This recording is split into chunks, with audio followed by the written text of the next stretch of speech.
grace is on our side. Your grace is on our side.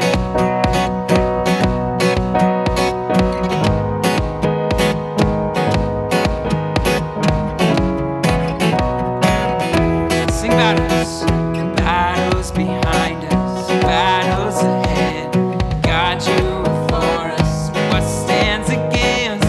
We have this promise that you're never far away. We see your faithfulness in the darkest night. We see your goodness, God, your favor on our lives. Everywhere we go, your grace is on our side. Your grace is on our side. Whatever comes our way, God, be lifted high. Your love will never fail. We will testify. Everywhere we go, your grace is on our side. Your grace is on our side. Oh,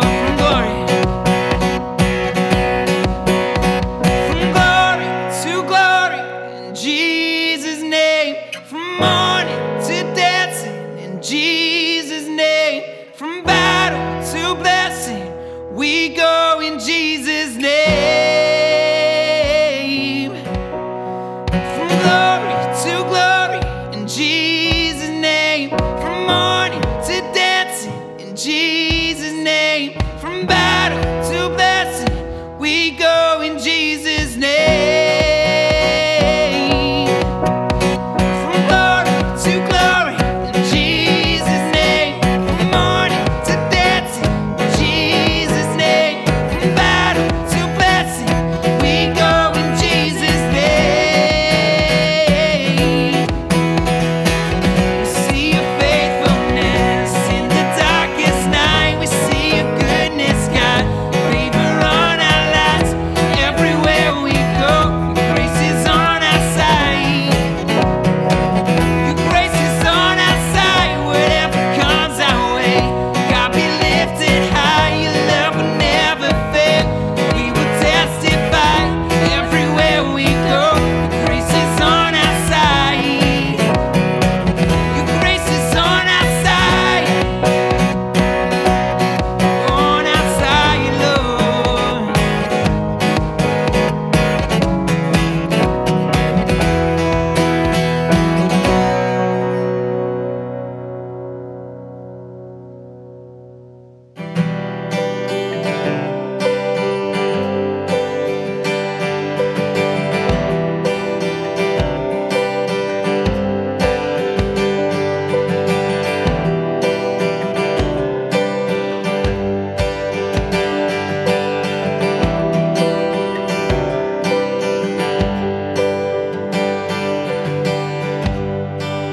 Creator, your spoken stars began to shine, began to shine.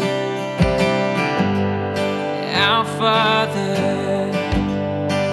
you breathed the breath that gave us life, gave us life. You're the same today as you were in the beginning. You remain unchanged. God of all power, King of all glory, you do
are here with us. Anything can happen. We believe you do wonderful things. Move in power, a miracle can happen. We believe you do wonderful things. You are here with us. Anything can happen. We believe you do wonderful things. Oh Lord, God of all power, King of all glory, you do wonderful things. God of all creation, King of our salvation, you do wonderful things. You do. When you move in power, a miracle can happen. We believe you do wonderful things. Oh Lord, you are here with us. Anything can happen. We believe you do wonderful. When you move in power, a miracle can happen. We believe you do wonderful things. You are here with us. Anything can happen.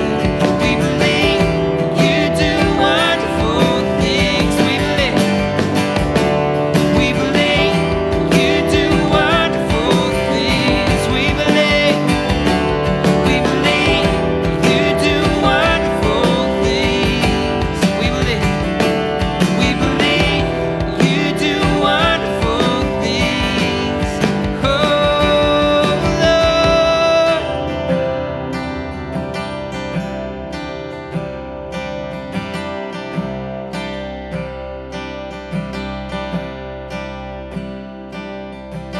God of all power, King of all glory, you do wonderful things. God of all creation, King of our salvation, you do wonderful things.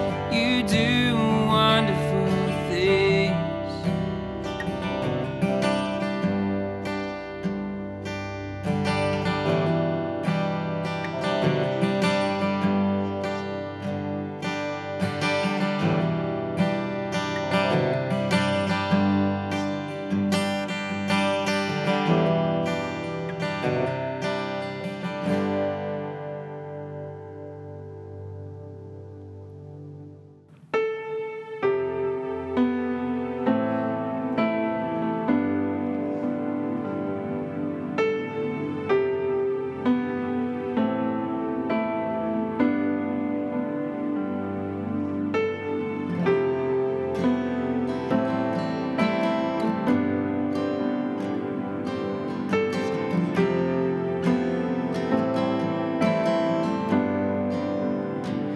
The head that once was crowned with thorns is crowned with glory now. The Savior knelt to what shall be. Now at his feet we bow.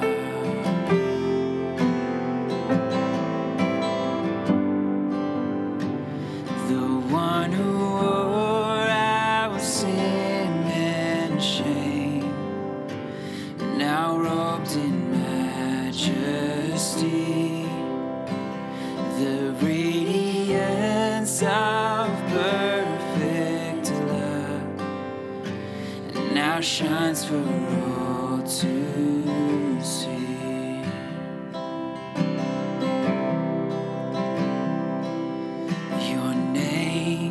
Your name is victory. All praise will rise to Christ our King.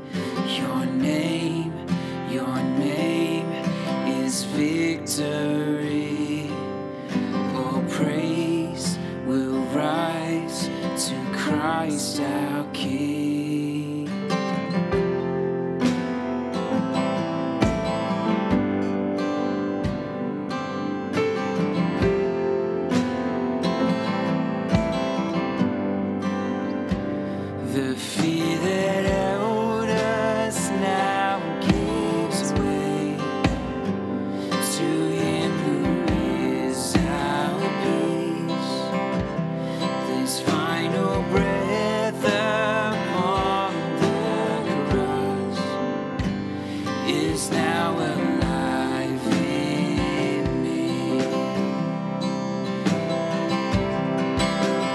Oh, 'cause your name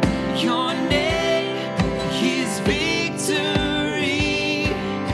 Oh, praise will rise to Christ our King. Your name is victory. Oh, praise will rise to Christ our King.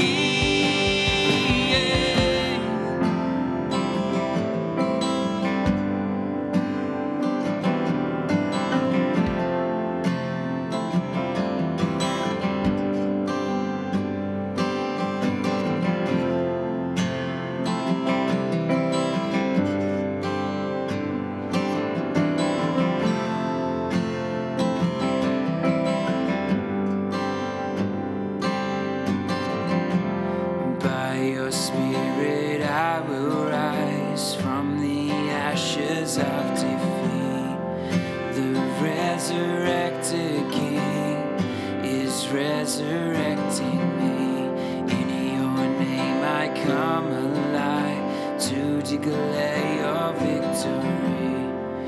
The resurrected King is resurrecting me. By your Spirit I will rise from the ashes of defeat.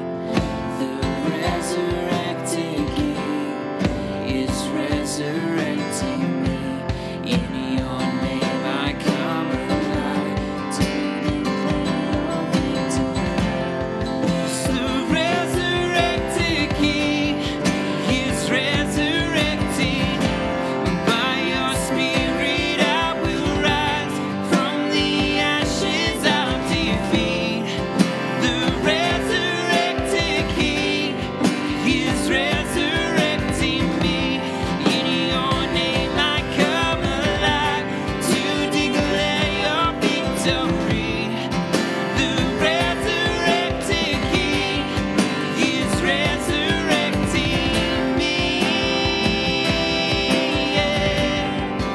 He's resurrecting me. You're resurrecting me, Lord. So is our God.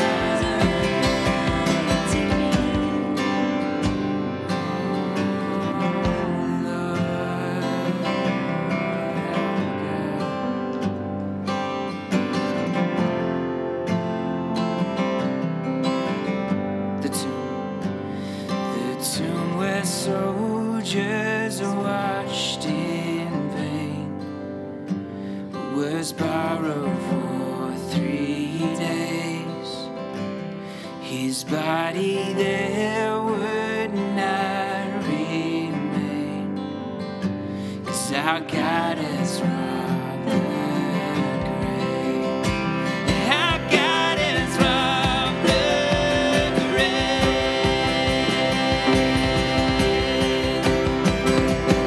And your name is victory. Oh, praise will rise to Christ our King. Lord, your name is victory.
Welcome to our study of the Gospel of John. I have fallen in love with the work of Paul as I've studied the book of 1 Corinthians, and I believe you will too. This is where Jesus taught in Capernaum, and you have to understand this scene. The Lord is my shepherd. And over the next 6 weeks, we're going to look deeply into the 23rd Psalm. Right Now Media. It's for groups. It's for personal devotion. It's for parents. The bullseye of parenting is to raise children who become like Jesus. It's for kids. This is Phil. We're digging into the Bible, which, as we've mentioned, is more than just a book. It's for tough times. So when you recognize that you're trying to have a conversation with your spouse and they're not ready to talk, it's not helpful to keep pressing them. It's for every phase of life. If you've made mistakes with money, you know what that makes you? Over 12. And now, it's yours. We've purchased a Right Now Media subscription for everyone in our church. So check your inbox for the digital invitation and download the app for instant access to thousands of biblically based videos. Get equipped. Get inspired.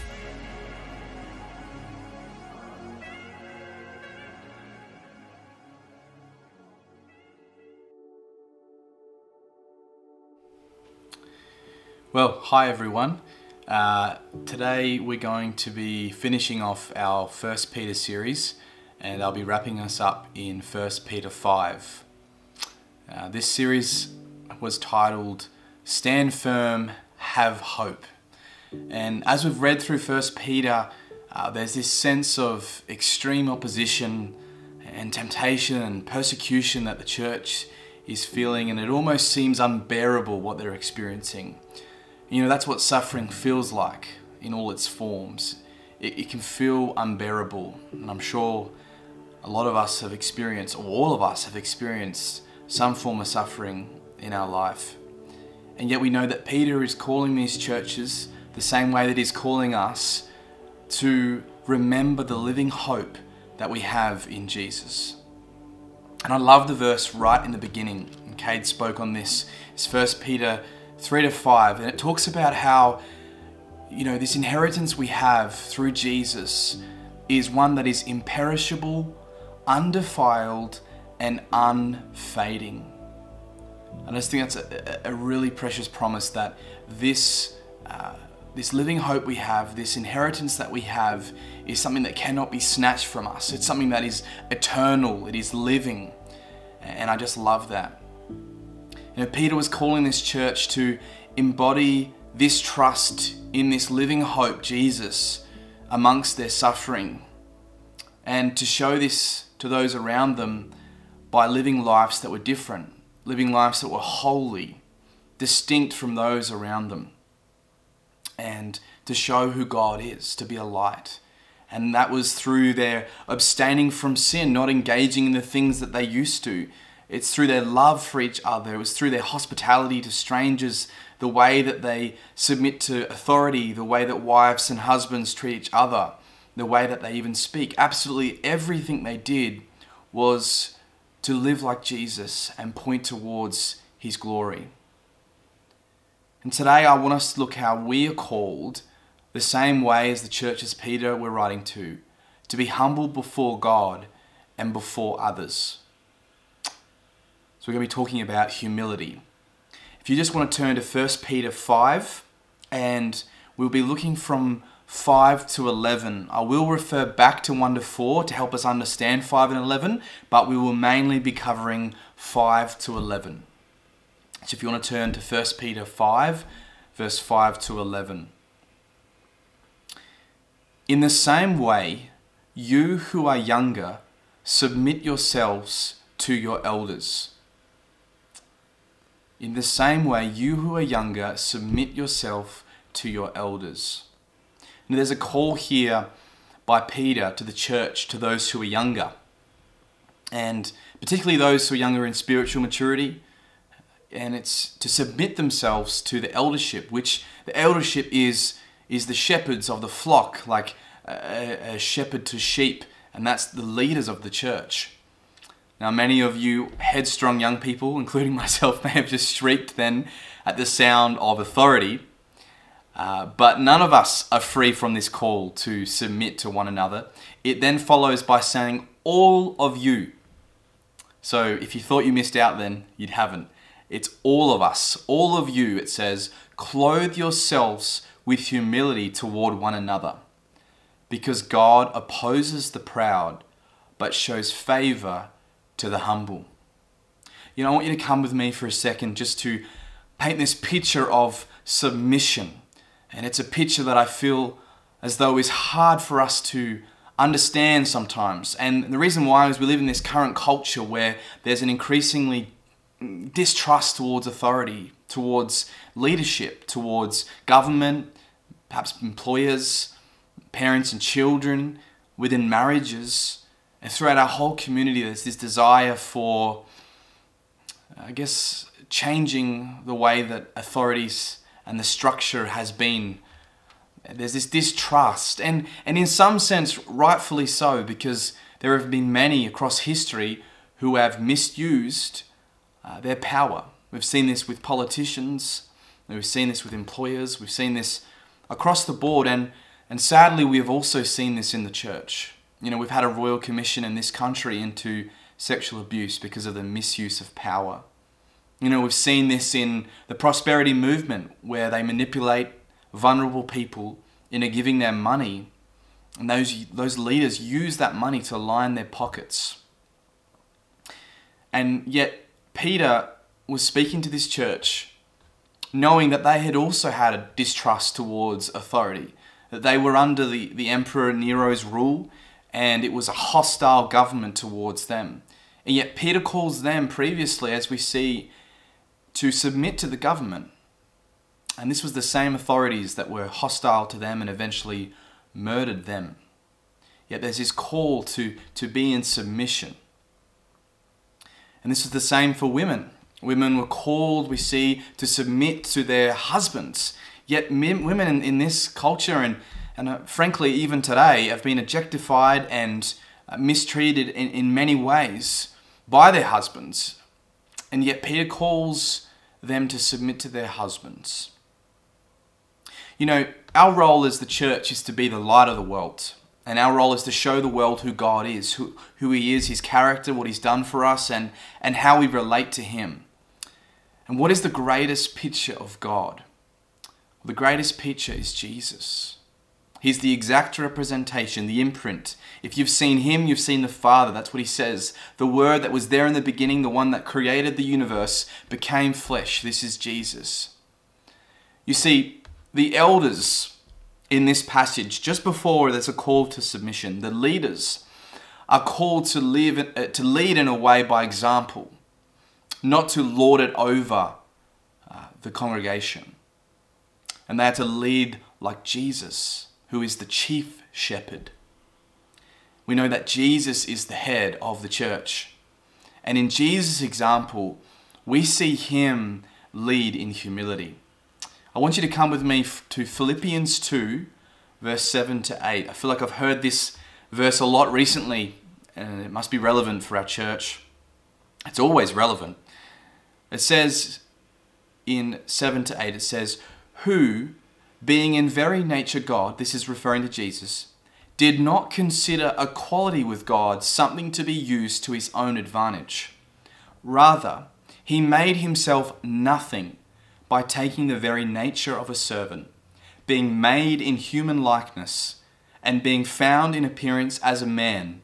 He humbled Himself by becoming obedient to death, even death on a cross. You see, Jesus gave us the example. He humbled Himself. He submitted Himself to the Father. He says, not my will be done, but your will. He served the disciples. He washed their feet. Can you imagine the Creator of the universe washing your feet? He was born to a poor couple. He was born in a manger, a trough in Bethlehem, which was essentially a ghetto. He touched the unclean. He took time out to love the children, and he didn't use His power that He had as God to overthrow the government at the time, but instead he chose to serve us in humility by dying in our place. And this is our example.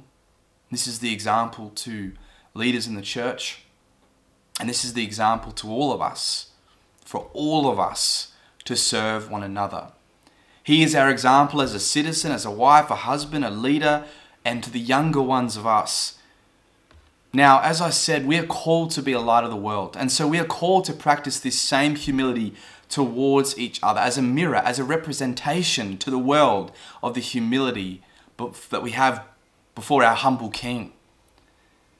You know, and I want to paint a picture for you a moment. I think marriage is an amazing picture, and we see marriage covered in chapter 3, but I want to go into it a bit to help us understand the purpose of submission, the purpose of entrusting ourselves to one another.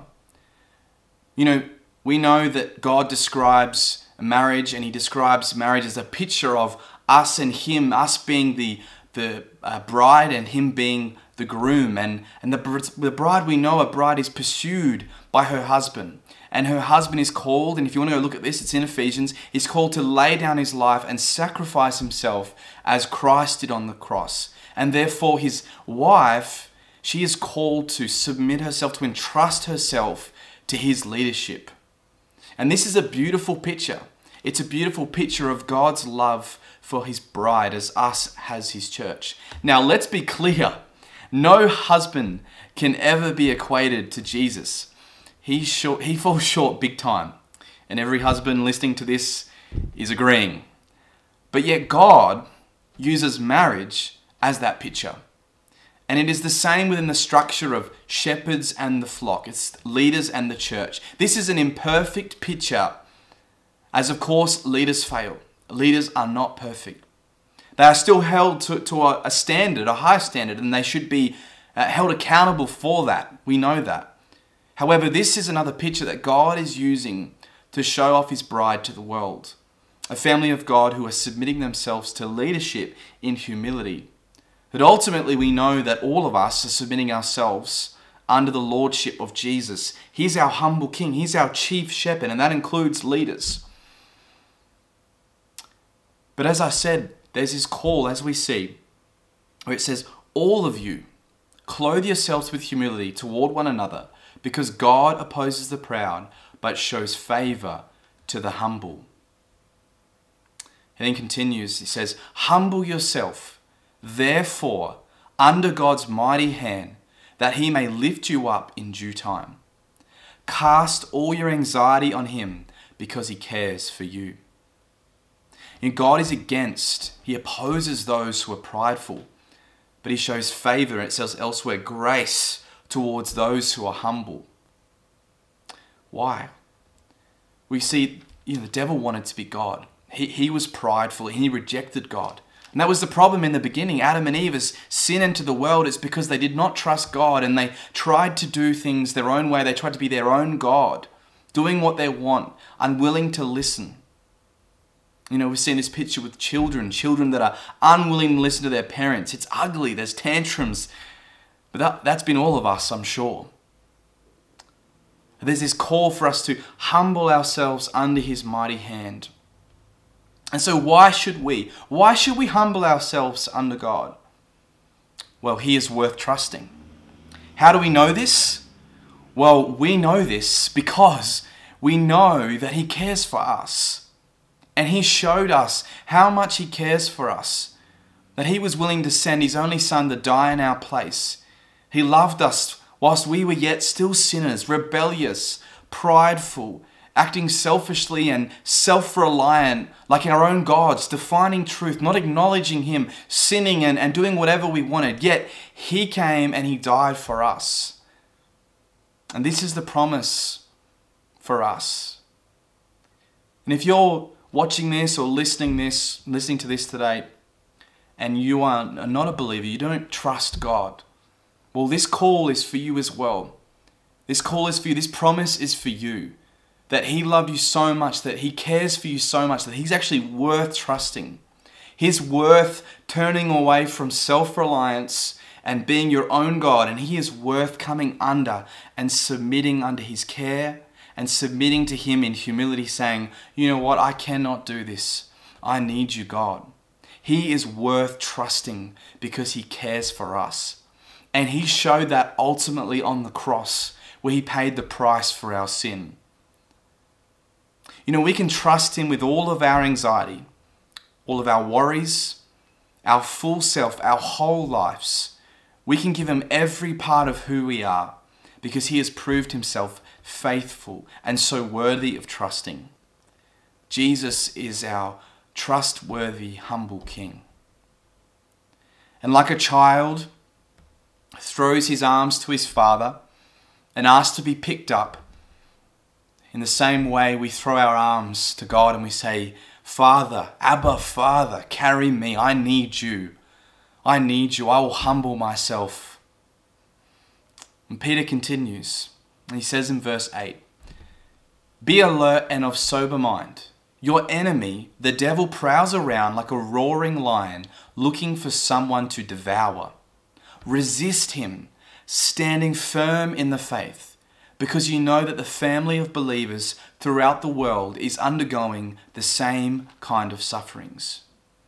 You see, the devil is out to devour. He's out to devour the church like a roaring lion. It appears scary. And there's this call for us to resist him. But how do we do that? You know, there's Christians all around the world and throughout history who have been suffering, who have been enduring all forms of suffering, whether it be persecution, whether it be even temptation, whether it be just an overwhelming abuse towards them or a suffering in this world. I mean, we've all experienced suffering. Every human has experienced suffering at some level. Well, Peter is calling us here to remain aware that this is what the devil is doing, that he's coming around looking to devour, and that we need to remain sharp and ready. You know, we know elsewhere that the devil is described as this cunning, deceitful, lying creature. He is around looking of ways to devour Christians.